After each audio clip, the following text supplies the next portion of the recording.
dimuliakan Allah. Pertama-tama, tiada ungkapan kata yang lebih indah dibandingkan Alhamdulillah yang senantiasa kita panjatkan kepada Sang Maha Pemurah. Kedua kalinya, sholawat beserta salam semoga senantiasa tercurahkan kepada Sang Putra Gurun Pasir yang pada subuh Senin beliau lahir, yang kelahirannya mengakibatkan berhala di sekitar Ka'bah jatuh tersugih. Ialah Nabi Muhammad Sallallahu Alaihi Wasallam yang telah membawa kita dari zaman kegelapan menuju zaman terang benderang, dari zaman otak menuju zaman kereta, dari zaman gagal menuju zaman aspal, dengan cahaya gemilang ad-dinul Islam. Dewan Hakim Musadaqah Syekhul Quran yang arif dan bijaksana. Ma'asyiral hadirin wal hadirat mustami'at yang dimuliakan Allah. Zaman sekarang ini semakin ramai orang berebut kedudukan, mengejar jabatan hingga memperoleh kekuasaan tanpa mempertimbangkan potensi yang dimilikinya. Mereka menganggap bahwa jabatan adalah keistimewaan melintas, megahnya fasilitas, kewenangan tanpa batas, kebanggaan serta popularitas yang mengakibatkan pada caranya kontestasi politik bangsa.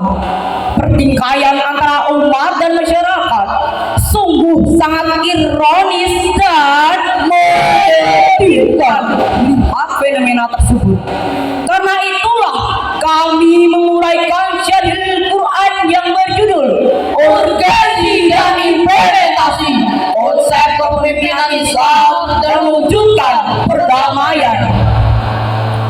Sebagai jawabannya, Allah telah menganugerahkan sosok pemimpin sebagai tauladan yang berlaku sepanjang zaman, sebagaimana termaktub dalam Quran surah Al-Hajj ayat 21.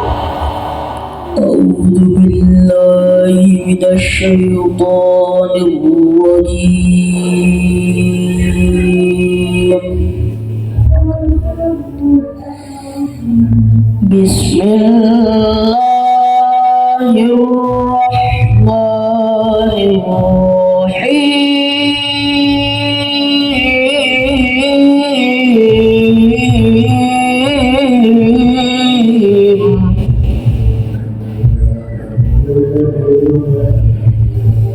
Laqad kana lakum fi rasulillahi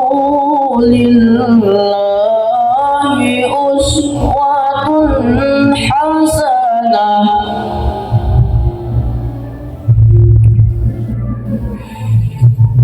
Fi rasulillahi uswatun hasanatun liman kana yarjullah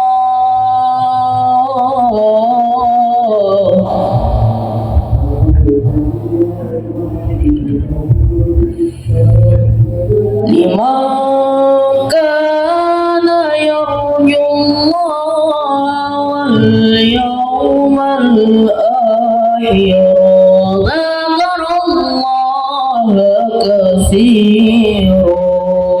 Aku berlindung kepada Allah dari godaan setan yang terkutuk dengan menyebut asma Allah yang Maha Pengasih lagi Maha Penyayang. Sesungguhnya telah ada pada diri Rasulullah itu suri tauladan yang baik bagimu, yaitu bagi orang-orang yang mengharap rahmat Allah dan kedatangan hari kiamat, dan dia banyak mengingat Allah. Di dalam tafsir Ibnu Katsir dijelaskan bahwa ayat ini merupakan dalil pokok pokok yang mengajukan kepada kita agar meniru Rasulullah Sallallahu Alaihi Wasallam dalam setiap perkataan, dalam setiap perbuatan, dalam segala aspek kehidupan. Rasul adalah figur yang paling luhur, manusia yang mulia, individu yang patut untuk ditiru, diri sendiri yang wajib untuk diteladani, tokoh yang wajib untuk dicontoh dengan sepenuh hati, baik dalam perkataan maupun perbuatan. Sebagaimana penegasan Imam Ali As-Sabuni dalam kitab Sofwah At-Tafasir. Di dalam Islam, seorang pemimpin yang baik adalah pemimpin yang memiliki sekurang-kurangnya apa sifat dalam menjalankan kepemimpinannya. Sebagaimana sifat yang dimiliki oleh Nabi Muhammad Sallallahu Alaihi Wasallam. Yang pertama, sedihnya dapat dipercayai oleh orang-orang di sekitarnya. Yang kedua, pabrik yakni menyampaikan kemampuan dalam berkomunikasi. Yang ketiga, amanah, bertanggung jawab dalam menjalankan tugasnya. Yang keempat, fatonah, yakni kecakapan dalam membuat perencanaan, visi misi, strategi, dan mengimplementasikannya. Selain itu juga dikenal ciri pemimpin sebagaimana hadis yang diriwayatkan oleh Ibnu Asakir, bahwasannya Nabi Muhammad bersabda, pemimpin suatu kelompok adalah pelayan kelompok tersebut. Profesor Dr. Quraisy Shihab dalam tafsir Al-Misbah menjelaskan, orang-orang mukmin yang kami janjikan untuk mendapatkan pertolongan dari kami adalah mereka yang apabila kekuasaannya kami kokohkan akan mendapatkan. Mereka yang apabila kekuasaannya kami kokohkan akan menjaga hubungan mereka dengan Allah dan manusia. Dr. Hisham Yahya At-Talib pernah mengatakan bahwa ada beberapa ciri penting yang menggambarkan suatu kepemimpinan Islam. Yang pertama, memiliki kesetiaan kepada Allah. Yang kedua, memiliki tujuan Islam secara menyeluruh. Yang ketiga, berpegang teguh pada syariat dan akhlak Islam. Yang keempat, mengemban amanat. Al-Quran memerintahkan pemimpin melaksanakan tugasnya untuk Allah dan menunjukkan sikap baik terhadap bawahannya. Bukankah sudah seharusnya apabila pemimpin yang telah dipilih rakyat sebagai pengemban amanah dari Allah harus memiliki tanggung jawab yang besar dalam dirinya, sehingga dikala yang memimpin di depan, rakyat akan setia mengikuti. Bila pemimpin memandu di tengah, rakyat akan membantu dengan sepenuh hati. Dan apabila pemimpin memantau dari belakang, rakyat akan disiplin karena merasa diawasi. Jangan sebaliknya, ketika disuruh mengatasi masalah, malah memperkeruh masalah. Yang di depan malah menendang yang di belakang, yang di atas malah menginjak yang di bawah, yang di samping malah menggol kanan kiri. Pada akhirnya masyarakat akan tambah pusing tujuh keliling.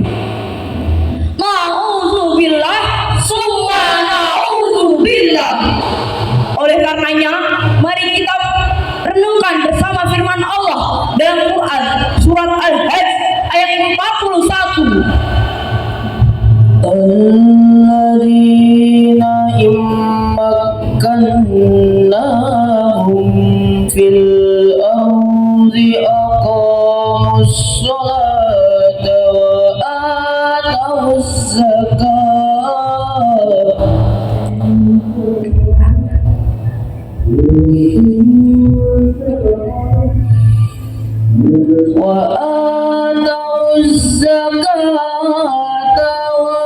وأمروا بالمعروف ونهوا عن المنكر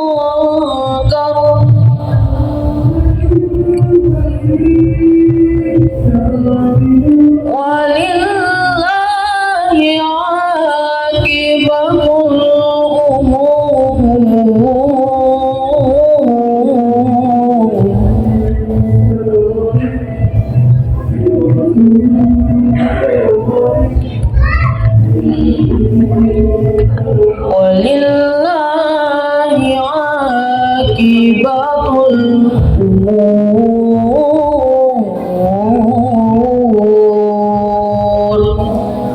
Sadaqallahu